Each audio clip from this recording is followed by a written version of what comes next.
ఇది మొదటి పాదంలో ఉన్నాం మనం. 5240 సంవత్సరాలు అయిపోయింది కలియుగం. ఇంకా 3 పాదాలు ఉన్నాయన్నమాట. 3 పాదాలు ఉన్నాయి. ఆ విధంగా ఒక్కొక్క యుగానికి ఎన్నెన్ని సంవత్సరాలు అని చెప్పేసి మనకు చెప్పడం అనేటువంటి జరిగింది. కాబట్టి 2,48,00,000 సంవత్సరాల తర్వాత కూడా ఒక వ్యక్తిని మనం గుర్తుపెట్టుకుంటున్నాము అంటే అతను ఎంత చిరస్మరణీయుడో, ఎంత గొప్పవాడో, ఎంత ఉన్నతమైనటువంటి వాడో, ఎంత ఉత్కృష్టమైనటువంటి వాడో మనం తెలియజేసుకోవచ్చు. అతని కంటే అతని నామం పవిత్రమైందని చెప్పేసి ఆంజనేయ స్వామి అన్నాడు. స్వామి, మీరు అయోధ్యకు పరిమితమైతే మీ నామం 3 లోకాలకి పరిమితమైపోయింది. 3 లోకాలని మనకు పాపం లేకుండా చేస్తా ఉంది. అందరికీ కూడా మీ నామం వలన పాపాలు పోగొట్టుకుని పుణ్యాలు కావడం అనేటువంటి జరుగుతుంది. ఎట్లా జరుగుతుంది అంటే రాముని కథను ఎవరైనా వింటే వాళ్ళ రాముని యొక్క లక్షణాలు వచ్చేస్తాయన్నమాట. రాముని కథను ఎవరైనా వింటే రాముని లక్షణాలు వచ్చేస్తాయి. కాబట్టి అతను మంచివాడిగా మారుతాడు, పవిత్రమైనటువంటి వాడిగా మారుతాడు. పవిత్రమైనటువంటి వాడిగా మారిన తర్వాత అతని యొక్క పాపాలన్నీ కూడా వెళ్ళిపోతాయి. అతను పుణ్యాలు చేయడం అనేటువంటిది మొదలు పెడతాడు. అందువల్లే రామనామం యొక్క మహిమ చాలా గొప్పది అంటాడు.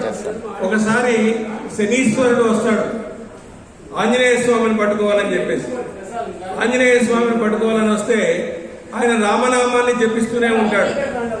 శనీశ్వరునికి ఒక మాట ఉందంట, రామనామము జపించకపోతే నువ్వు ఆయన్ని పట్టుకోవచ్చు, కానీ రామనామం జపించే వాళ్ళని నువ్వు పట్టుకునే ఛాన్స్ లేదని చెప్పేసినాడు.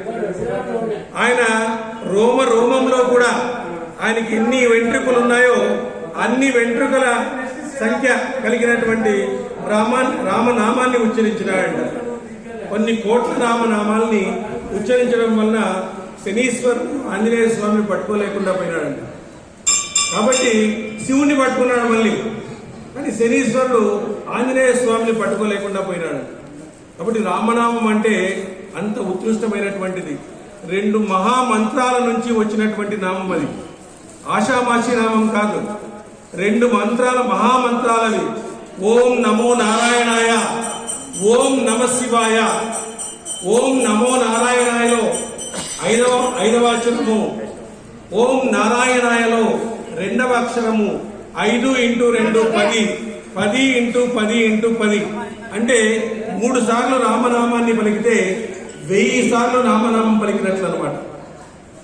3 సార్లు రామనామాన్ని పలికితే మనము 1000 సార్లు రామనామం పలికినట్ల అని చెప్పేసి మనకు విష్ణు సహస్రనామంలో ఈశ్వరుడే స్వయంగా పార్వతీదేవికి చెప్పడం అనేటువంటి జరిగింది.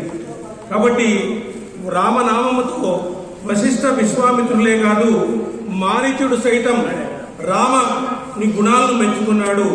3 సార్లు రామ అని అంటే శివకేశవులిద్దరినీ కూడా స్మరించినటువంటి ఫలితం అనేటువంటిది వస్తుంది అని చెప్పేసి చెప్పడం అనేటువంటి జరిగిందనమాట. కాబట్టి రామనామం యొక్క మహిమ అపారమైనటువంటిది, తారక మంత్రమైనటువంటి నామము. ఈ స్వయంగా ఈశ్వరుడే అందరికీ చెప్పినటువంటి నామము. ఈ నామముతో మీరు భగవంతుని చేరవచ్చు అని చెప్పినటువంటి నామము ఈరోజు.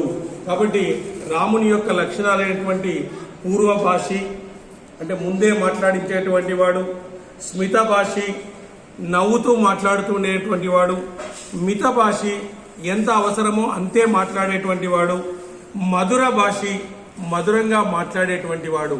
కాబట్టి ఈ లక్షణాలను మనమందరూ కూడా పుణికిపుచ్చుకుంటే రాముని యొక్క అనుగ్రహము మనకందరికీ కూడా లభించడం అనేటువంటిది జరుగుతుంది. కాబట్టి అట్లాంటి రామనామాన్ని మనమందరూ కూడా 7వ అవతారంగా రాముడు ఉద్భవించినాడు.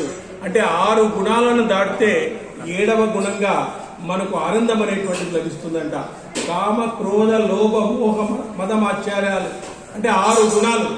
ఈ 6 గుణాలు దాటితే మనకు లభించేటువంటిది ఆనందము అనేటువంటిది లభిస్తుందంట. అందువల్ల రామనామంలో చంద్రబీజం ఉంటుంది, సూర్యబీజం ఉంటుంది, అగ్ని బీజం ఉంటుంది అనమాట. చూడండి, రామనామంలో సూర్యబీజము, చంద్రబీజము, అగ్ని బీజము అని 3 ఉంటాయి. ఆ 3 బీజాక్షరాలు అందులో ఉన్నాయి. కాబట్టి రామనామం యొక్క మహిమ అపారమైనది. రామనామం యొక్క మహిమ అద్వితీయమైనది అని చెప్పేసి అందరూ కూడా రామదాసు, సమర్థ రామదాసు 7 కోట్ల సార్లు రామనామాన్ని జపించినాడు, ఆయనకి రామదర్శనమైంది. త్యాగరాజు 3 కోట్ల సార్లు రామనామాన్ని జపించినాడు, ఆయనకు రామదర్శనమైంది. కనుక మనం కొన్ని కోట్ల సార్లు మనం రామనామాన్ని జపిస్తే మనకు కూడా రామదర్శనం అవుతుంది. వాళ్ళందరూ వాగ్గేయకారులు, సామాన్యమైనటువంటి మానవులే, అయినప్పుడు వాళ్ళకు రామదర్శనం అనేటువంటిది అయింది. కాబట్టి రామనామం అనేటువంటిది అపారమైనటువంటిది. రామనామము కలిపితే మనము రామనామాన్ని పలుకుతూ ఉంటే శ్రీచక్రాన్ని ధ్యానించిన ఫలితం వస్తుందండి. శ్రీచక్రాన్ని ధ్యానించినటువంటి ఫలితము వస్తుందండి. అన్ని సర్వదేవతలను పలికినటువంటి ఫలితం అనేటువంటిది రామనామంలో ఉందంట. ఓసారి రామాయణంలో 100 కోట్ల పద్యాలు ఉన్నాయంట, 100 కోట్ల శ్లోకాలు ఉన్నాయంట ఈశ్వరుని దగ్గర. అందరూ పోయినాడు, 3 లోకాల వాళ్ళు, భూలోకం వాళ్ళు, మధ్యలోకం వాళ్ళు, దేవలోకం వాళ్ళు పోయి మాకు కావాలా అని చెప్పేసి అడిగినారంట. 100 కోట్లు. ఫస్ట్ అందరికి 33 కోట్లు పనిచేసినాడంట. 33 కోట్లు. ఇంకెన్ని కోట్లు మిగులుతాయి? 1 కోటి మిగులుతుంది. 33 99 కోట్లు అయిపోయి ఇంకొక కోటి మిగులుతుంది. మళ్ళీ పంచండి అని చెప్పినారు. 33 లక్షలు అయింది. 33 లక్షలు పనిచేసినాడు. అప్పుడు 1 లక్ష మిగిలింది. మళ్ళీ పంచండి అని చెప్పినాడు. 99,00,99,000 పనిచేసినాడు. ఇంకా 1000 మిగిలింది. మళ్ళీ పంచడం జరిగింది. 990 చేసేసినాడు. 990 ఆ విధంగా పంచాయతీ. మళ్ళీ పంచండి అని చెప్తే ఇంకా 32 అక్షరాలు ఉన్నాయని చెప్పినాడు. అవి కూడా పంచాల్సిందే అని చెప్పినాడు. అవి కూడా పంచాల్సిందే అంటే 10 పంచేసినాడు. ఇంకా 2 అంటే పంచగలదు కాబట్టి నా దగ్గరే ఉంచుకుంటాను అన్నాడు. ఆ 2 పదాలే రామ అనేది. అందువల్ల చూడండి, శ్రీ అనేటువంటి పదముతో మొదలవుతుందంట 100 కోట్ల రామాయణం. రామ అనేటువంటి దాంతో ఎండ్ అవుతుందంట. కాబట్టి శ్రీరామ అంటే 100 కోట్ల శ్లోకాలు పలికినటువంటి ఫలితం వస్తుందండి. 100 కోట్ల ఫలితము 100 సార్లు 100 కోట్ల శ్లోకాలన్నీ పలికినటువంటి అర్థం అనేటువంటిది వస్తుందంట. కాబట్టి ఈ నామం యొక్క ఇది గొప్పతనము అమూల్యమైనటువంటిది, అపారమైనటువంటిది. అందుకే శివుడు కాశీలో కూర్చొని చనిపోయిన వాళ్ళందరికీ కూడా తారక మంత్రాన్ని నేను ఉపదేశిస్తాను ఇక్కడ అని చెప్పేసి శివుడు ప్రతిజ్ఞ చేసి కాశీలో ఉంటాడంట. అందువల్లే కాశీలో చనిపోతే చాలా పుణ్యము అని చెప్పేసి చాలా మంది అంటారనమాట. అక్కడ ఆయన తారక నామాన్ని ఉపదేశించి ఆయన మోక్షానికి పంపిస్తాడంట.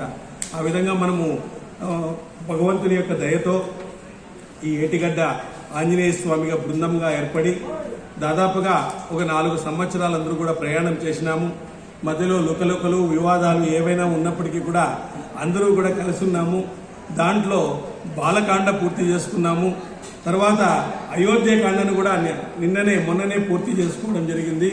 మరి ఈరోజు పరమ పవిత్రమైనటువంటి శ్రీరామనవమి కాబట్టి ఈరోజు అరణ్యకాండను మొదలుపెట్టేసి మనము ప్రవచనాన్ని ముగిస్తాము.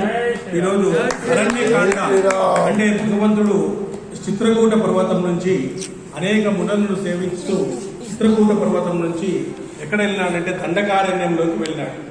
దండకారణ్యంలోకి పోతున్నాడు. అక్కడ అరణ్యకాండ అనేటువంటిది మొదలవుతుంది. ఈ అరణ్యకాండలో అరణ్యాల్లో ఉండేటువంటి ప్రకృతితో భగవంతుడు మమేకం కావడము, ఆ ప్రకృతి ద్వారా భగవంతుడు స్వాంతన పొందడము, మనుషులు కూడా ప్రకృతిని వదిలి మీరు ఇండ్లకే పరిమితం కావడం వల్ల ఇలాంటి సమస్యలు వస్తున్నాయి. ప్రకృతి సిద్ధమైనటువంటి ఇలాంటి క్షేత్రాలకు వచ్చి మీరు బాగా సేద తీరండి, ఆ విధంగా భగవంతుని అనుగ్రహం అనేటువంటిది కలుగుతుంది అని చెప్పేసి ఇక్కడ సీతారామ లక్ష్మణులు దండకారణ్యం నందు మునుల హస్తంలో ప్రవేశించుట, మునులు వారికి అతిథి సత్కారాలను గావించుట. తిరుగులేని మహావీరుడు, ధైర్యశాలి అయినటువంటి శ్రీరాముడు సామాన్యులు అడిగేటకు అజాత్యమైనటువంటి దండకారణ్యంలో ప్రవేశించినాడు. అచ్చట ఆయనకు అనేక తాపాశ్రమములు కనబడినవి. చూడండి, శ్రీరాముడు ఎట్లాంటి వాడు? మహావీరుడు, తిరుగులేని మహావీరుడు, ధైర్యశాలి, సామాన్యులు దండకారణ్యం